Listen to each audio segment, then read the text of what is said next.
Hello friends, welcome back to the next lecture.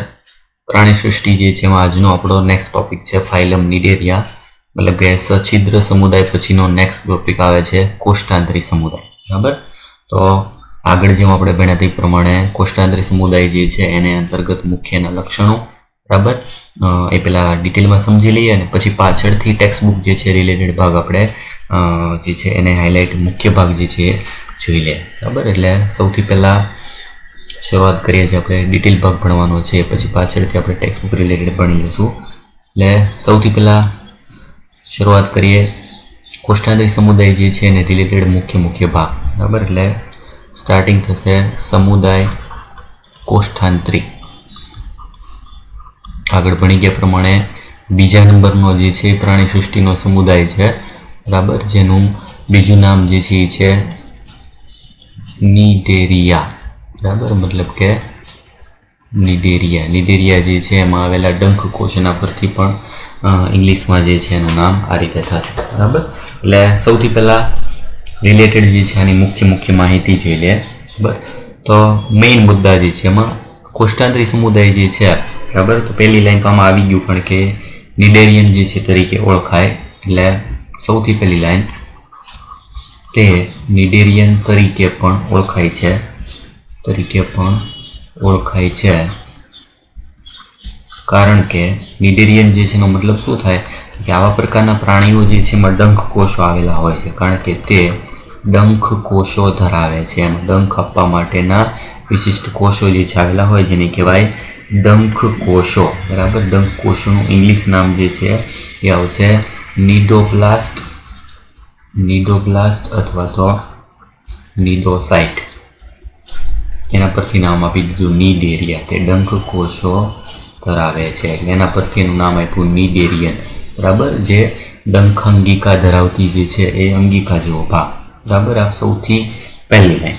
બરાબર, પછી એનું સ્થાન જોઈ લે તો મોટા ભાગે દરિયાએ એટલે કે ખારા પાણી જે છે એમાં આવા પ્રકારના પ્રાણી જોવા મળે, જ્યારે અમુક કેટલાક મીઠા પાણીમાં પણ જોવા મળે. કેટલાક મીઠા પાણી જે છે એમાં ઉદાહરણ તરીકે આવશે હાઇડ્રા પ્રાણી જે છે, બરાબર, કોષ્ટાંતરી સમુદાયનો આવશે, જે મીઠા પાણીમાં વસવાટ કરતી જે છે એ પ્રકારની પ્રાણી છે. માંસાહારી ખોરાક જે છે સ્થાયી અથવા મુક્ત, એકની એક જગ્યાએ સ્થિર હોય અથવા તો મુક્ત રીતે તરતા એટલે તરી શકે. અમુક કેટલાક પ્રાણી જે છે એક જગ્યાએથી બીજી જગ્યાએ તરી શકે છે. આપણે એના ઉદાહરણ જોશું. અમુક જે સ્થિર છે, જે એકની એક જગ્યાએ જે છે ત્યાં જે છે રહેતા હોય.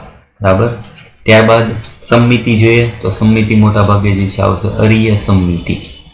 આગળ જેમ આવ્યું તો અસંમિતિ, એમ કોષ્ટાંતરી સમુદાય જે છે એમાં આવશે અરીય સંમિતિ. મતલબ એના આપણે કોઈ પણ ભાગેથી જે છે બે સરખા ભાગ પાડી શકીએ. બરાબર, અરીય સંમિતિ.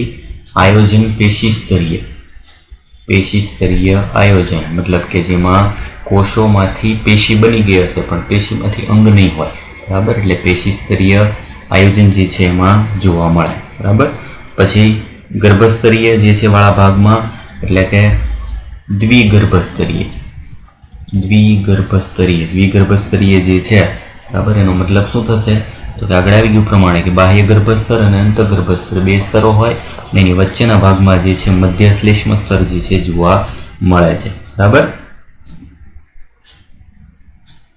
ખાસિયત શું છે?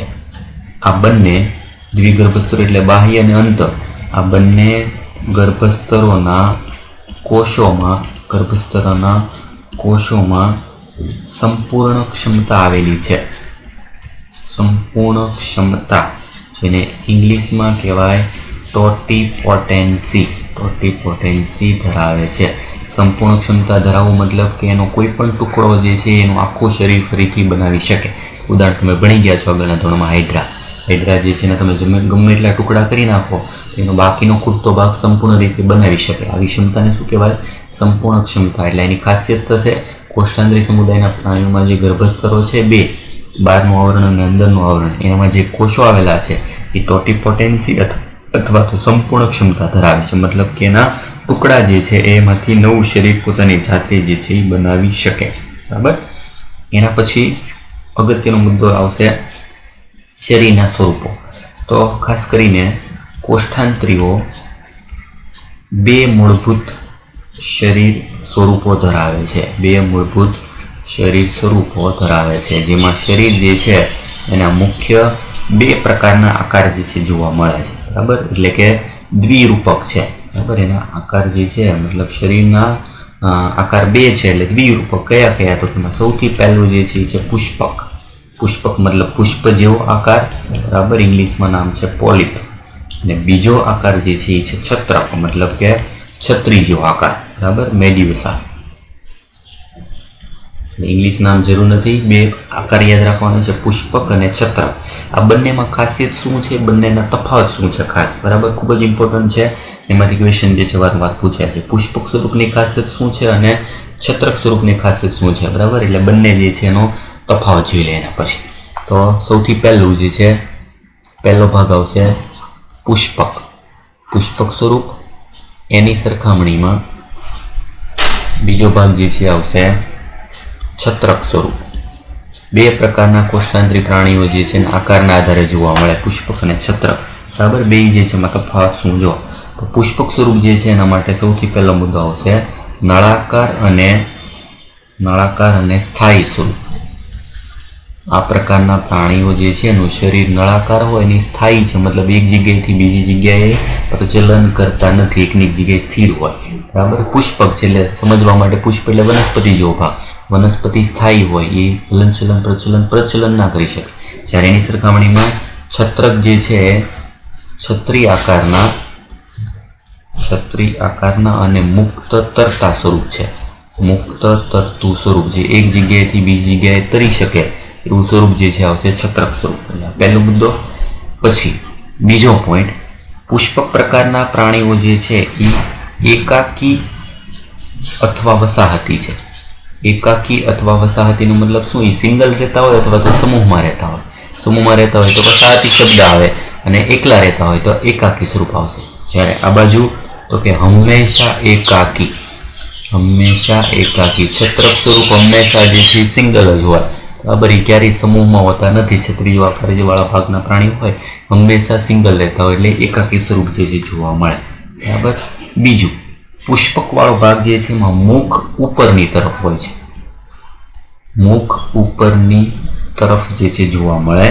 જ્યારે આ વાળા ભાગ જે છે એમાં આવશે મુખ નીચેની તરફ જોવા મળે, જેને આપણે અધોમુખ તરીકે પણ ઓળખી શકીએ. બરાબર, આકૃતિ જે છે એના પરથી આપણે જોઈએ એટલે તમને ખ્યાલ આવે કે બંને જે છે એના આકાર જે છે એમાં કેવા પ્રકારના સ્વરૂપ જે છે જોવા મળે. બરાબર, તો દાખલા તરીકે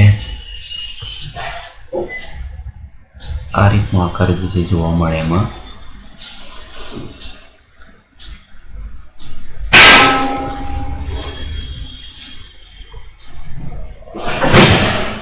આકૃતિના આધારે જે જોશું તો જો આમાં ઉપરની તરફ જે છે મુખ જોવા મળે.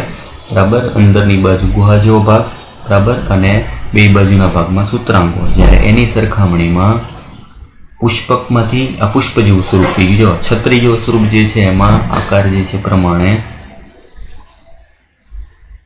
આકૃતિ જે છે જોશું તો આ પ્રમાણેનું જે છે સ્વરૂપ જોવા મળશે આપણે.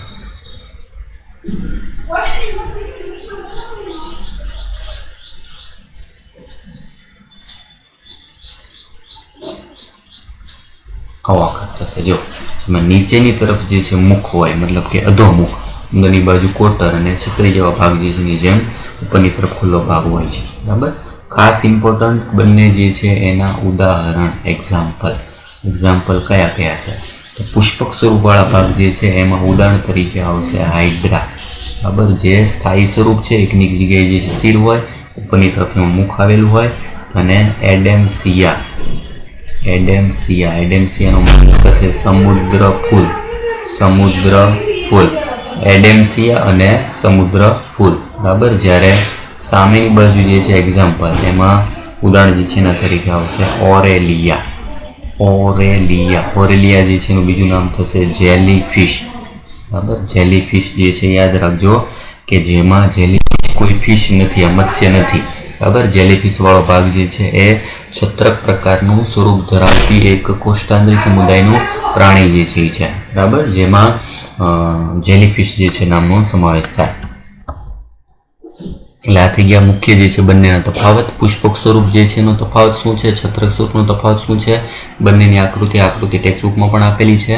મુખ એકમાં ઉપર તરફ હોય, એકમાં નીચે તરફ હોય, બરાબર, જેમાં એને નામ અધોમુખ તરીકે પણ નામ આપેલું છે। અધોમુખ જે છે, જે મતલબ કે એક જ છેડે ખુલતું મુખ જે છે આમાં આવેલું હોય છે, બાકીનો બધો ભાગ જે છે બંધ હોય, બરાબર, એક છેડે ખાલી ખુલતો ભાગ જોવા મળતો હોય।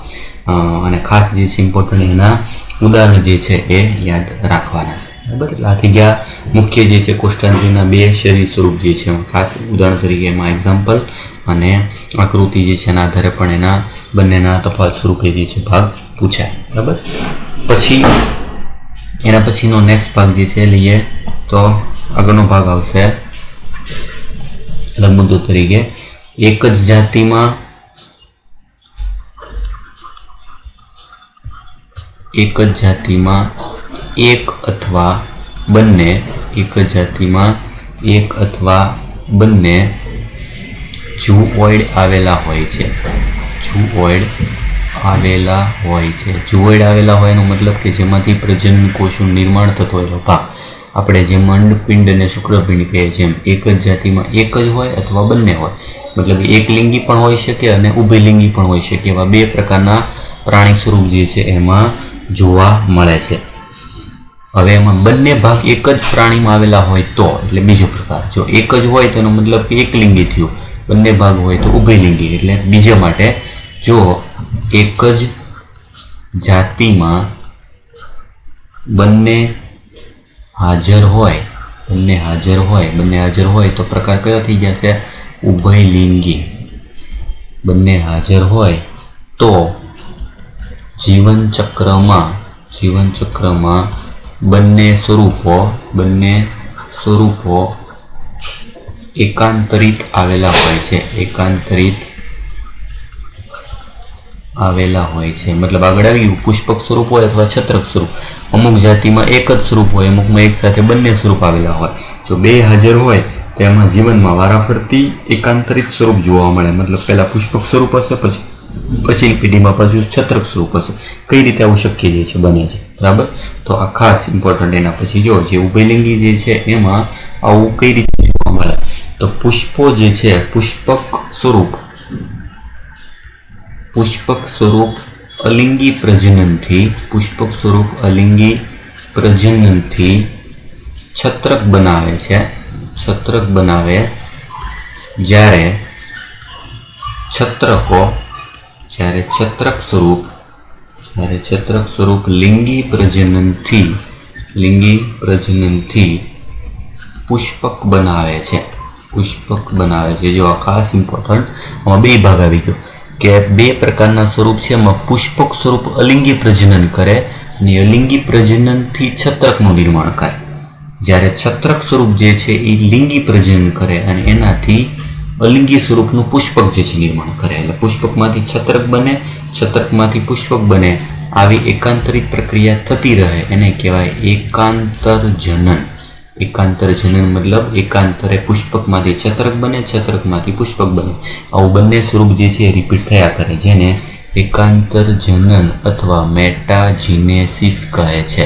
ઇંગ્લિશ નામ એને શું કહેવાય, મેટાજીનેસિસ, એકાંતરજનન। ખાસ એમાં એક્ઝામ્પલ તરીકે યાદ રાખજો ઓબેલિયા, ઉદાહરણ તરીકે ઇમ્પોર્ટન્ટ કયું છે એમાં ઓબેલિયા, જો ખાસ યાદ રાખજો, આગળ હતું ઓરેલિયા છે એ જેલીફિશ છે અને આ ઓબેલિયા છે, આ બંને અલગ છે, બંને ભાગ જે છે યાદ રાખજો, એટલે એનું ઉભયલિંગી સ્વરૂપ વાળું ઉદાહરણ કયું થશે, ઓબેલિયા, બરાબર। ઓબેલિયા જે છે પ્રકારના પ્રાણીમાં આ જે છે એ જોવા મળે છે, બરાબર। એટલે એક્ઝામ્પલ આ ખાસ જે છે ઇમ્પોર્ટન્ટ છે।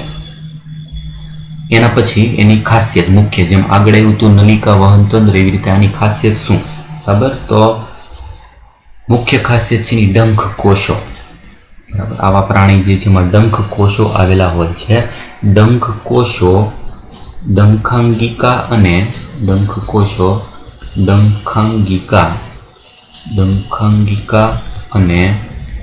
શરીર પર શરીર પર આવેલા હોય છે.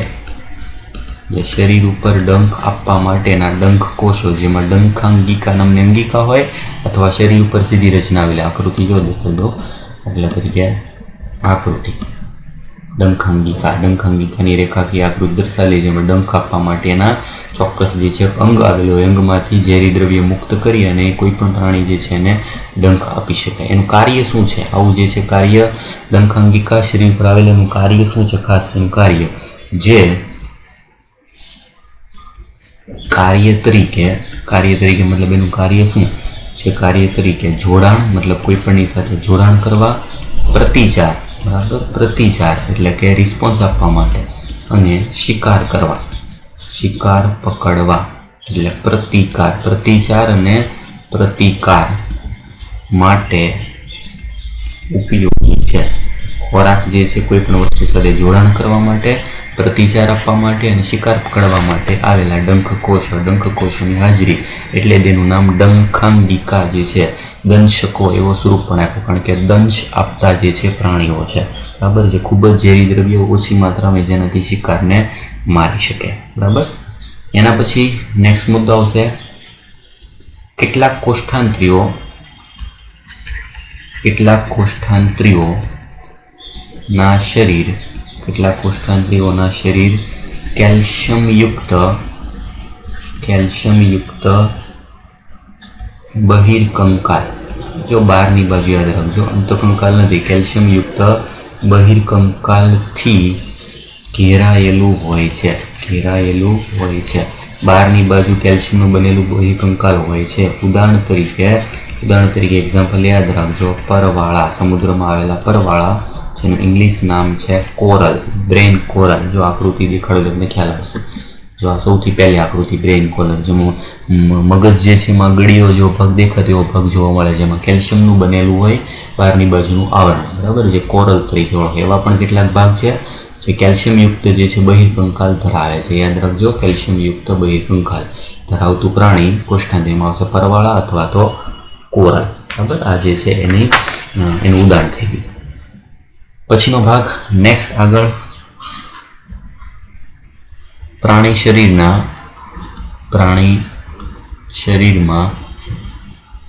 મોટી કેન્દ્રસ્થ ગુહાને કોષ્ઠાંત્ર કહે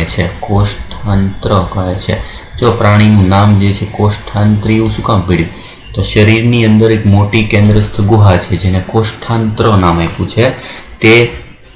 તે એક છિદ્ર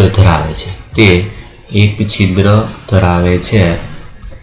એટલે કે એનો મતલબ શું થશે? એક જ છેડ ખુલ્લું છે, એટલે કે અપૂર્ણ પાચન માર્ગ, એટલે કે બંધ છેડો. આગળ એવું હતું ને, બે ભાગ હોય શરીર જે છે, આકૃતિ પરથી જો એટલે ખ્યાલ આવે, બરાબર. અહીંયા પણ આકૃતિ આપેલી છે કે શું પ્રમાણે જો આ ભાગમાં, તો કે અંદરની બાજુ ગુહા છે, આમાં પણ અંદર ગુહા છે, આ થઈ ગયું કોષ્ઠાંત્ર, આ કોષ્ઠાંત્ર થશે, અંદરની બાજુનો આ પણ કોષ્ઠાંત્ર થશે. એમાં ખુલતો છેડો એક જ બાજુ છે, જો એક બાજુના ભાગે જે છે કોષ્ઠાંત્ર જેવો ભાગ જોવા મળે, મતલબ કોટર અંદર આવેલું હોય, કોટરવાળો ભાગ ધરાવે એટલે નામ આપ્યું કોષ્ઠાંત્રી, જેમાં કોષ્ઠની અંદર જે છે એમાં એક ગુહા જેવો ભાગ આવેલો હોય. પછીનો ભાગ પાચન કઈ રીતે થાય? તો પાચન બાહ્ય કોષીય એટલે કોષની બહાર અને કોષાંતરીય એટલે કે કોષની અંદર, બાહ્ય કોષીય અને અંતકોષી બંને પ્રકારનું થાય છે. કોષાંતરીય થાય છે એટલે કે કોષ્ઠાંત્રમાં અને અન્નધાનીમાં થાય છે. કોષ્ઠાંત્રમાં થતું હોય તો બાહ્ય કોષીય કહેવાય, બહારની બાજુ. અન્નધાનીમાં થતું હોય તો કોષની અંદર, મતલબ કે અંતકોષીય પ્રકારનું પાચન જે છે એ થતું હોય, બરાબર. એટલે બંને રીતે પાચન જે છે એ જોવા મળે છે.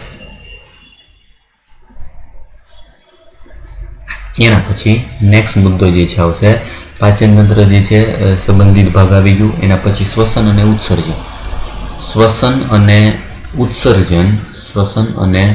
ઉત્સર્જન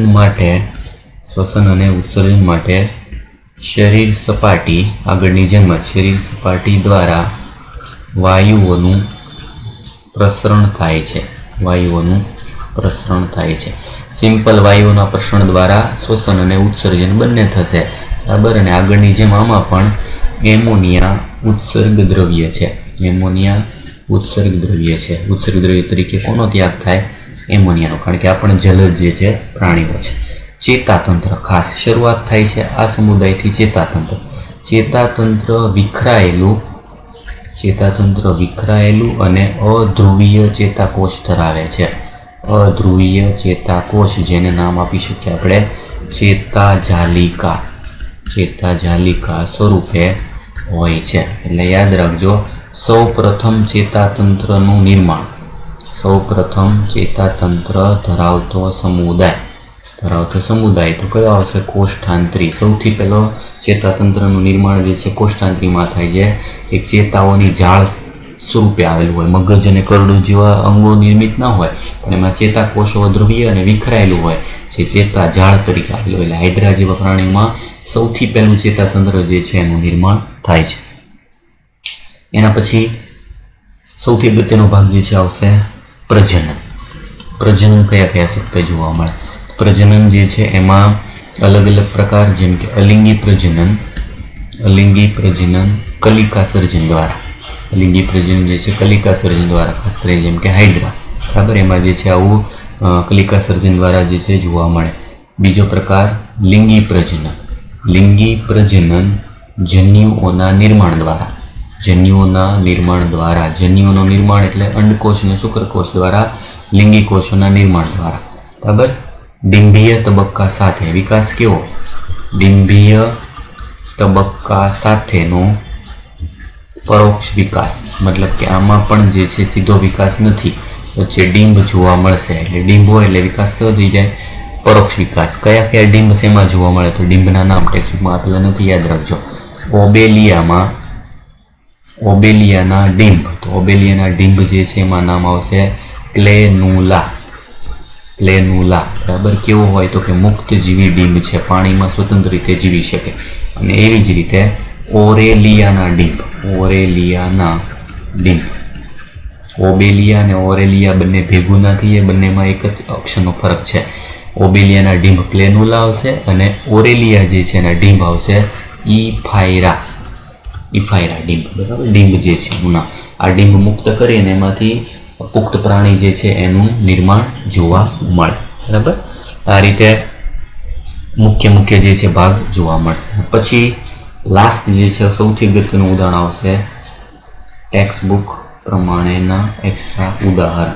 સૌથી ઇમ્પોર્ટન્ટ ભાગ, બરાબર. એના ઉદાહરણ, એક્ઝામ્પલ જે છે તરીકે, બરાબર. તો એક્ઝામ્પલ જે છે એમાં સૌથી પહેલું હાઇડ્રા. ક્યાં જોવા મળે? મીઠા પાણી જે છે એમાં જોવા મળતો ભાગ, બરાબર. મીઠા પાણી. આગળ આવી મોટા ભાગના જે છે દરિયાઈ છે, પણ મીઠા પાણીમાં પણ જોવા મળે. તો એમાં ઉદાહરણ તરીકે આવશે હાઇડ્રા, બરાબર. બીજું ઉદાહરણ ઓબેલિયાનું બીજું નામ થાય સી ફર, મતલબ કે રૂવાટી જેવો ભાગ જે છે, જેમ આપણે પીછા જેવો ભાગ દેખાતો એવી રીતના પીછા જેવો ભાગ જે છે, સમુદ્રીય પીછા જે છે એના જેવો ભાગ સી ફર, બરાબર. જેમાં પુષ્પક અને છત્રકનું એકાંતર જનન ધરાવે, દરિયાઈ રૂવાટી તરીકે પણ ઓળખી શકાય, બરાબર. આમાં બંને સ્વરૂપ જે છે જોવા મળે, ઓબેલિયા અને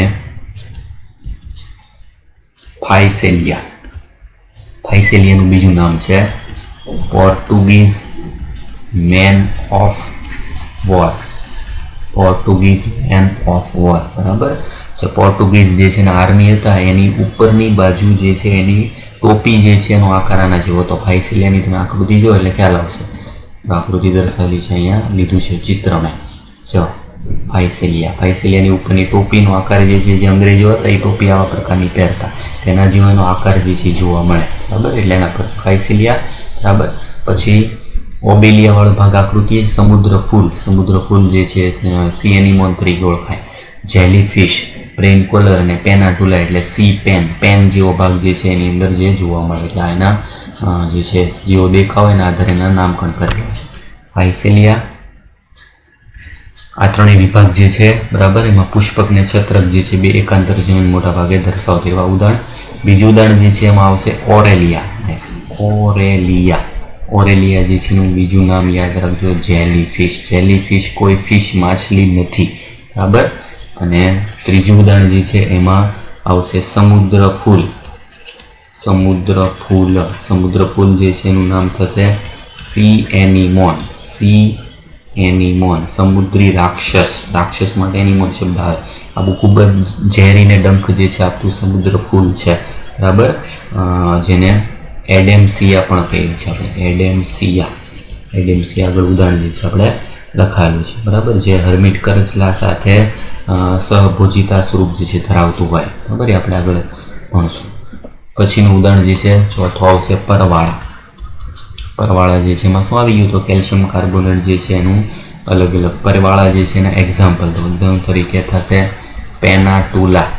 પેનાટુલા એટલે સી પેન, બરાબર. ગોર્ગોનિયા. ગોર્ગોનિયા, બરાબર. સી ફેન, આનું ઇંગ્લિશ નામ સી ફેન. સમુદ્ર પંખો. સમુદ્ર પેન.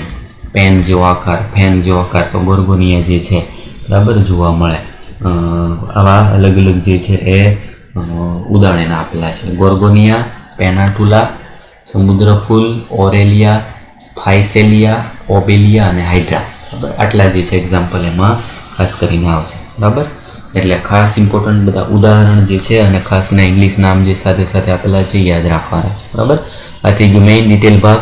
હવે આપણે મુખ્ય જે ભાગ જે ટેક્સ્ટ બુકમાં આપેલો છે એ ભાગ ફરીથી ફટાફટ જે છે જોઈ લઈએ. એના ઉદાહરણ જે છે એની સાથે, બરાબર. કયા કયા ભાગ જે છે ડિટેલમાં એમાં આપણે ભણ્યા એ પ્રમાણે ફરીથી હાઇલાઇટ. જો સૌથી પહેલાં સમુદાય કોષ્ઠાંતરી. દંશકો, દંશ આપતા પ્રાણી. કોએલેન્ટેરેટા અથવા નિડારિયા બંને નામ તરીકે ઓળખાય. જલજ, દરિયાઈ, સ્થાયી કે મુક્ત રીતે તરતા. અમુક સ્થાયી છે, પુષ્પક સ્વરૂપ હોય તો સ્થાયી હોય, જલ છત્રક હોય તો તરતા હોય. અરીય સંમિતિ ધરાવતા પ્રાણી. દંશક નામે છૂત્રાંગો અને શરીર પર આવેલી ડંખાંગિકાઓ. શરીર પર આવેલી ડંખાંગિકા નિડોબ્લાસ્ટ કે ડંખ કોષો. નિડોસાઇટ ડંખી સંપુટ. સ્ટિંગિંગ કેપ્સ્યુલ કે સૂત્રાંગ કોષો ધરાવતી રચનામાંથી ઉદ્ભવેલ છે, બરાબર. મતલબ કે જે ભાગ એમાં ડંખ કોષો આવેલા છે, બરાબર, આવી રીતના આકૃતિવાળો ભાગ, એના આધારે નામ દંશક લીધેલું છે. સૂત્રાંગોનું કાર્ય. સૂત્રાંગોનો આધાર સાથે જકડાઈ રહેવા માટે, સંરક્ષણ કરવા માટે અને ભક્ષકને પકડવા માટે ઉપયોગી છે. આવા 3 કાર્ય. બીજું, દંશકો પેશી સ્તરીય આયોજન ધરાવે છે. આગળ કોશી સ્તરીય હતું, આમાં પેશી સ્તરીય અને દ્વિગર્ભ સ્તરીય જે સમાન છે. મધ્યમાં એક જ છેડેથી ખુલતા અધોમુખ સાથેની આંતર પરિવહન ગુહા. આંતર પરિવહન મતલબ એમાં આંતરડાનો ભાગ પણ ગણાય, એમાં પાચન પ્રક્રિયા પણ થાય છે અને વહનની ક્રિયા પણ થાય. એને કહેવાય ગેસ્ટ્રોવાસ્ક્યુલર કેવિટી. કોષ્ઠાંત્ર, એના પરથી નામ પડ્યું કોષ્ઠાંતરી સમુદાય. પાચન બહિર્કોષીય અને અંતકોષીય કીધું આગળ.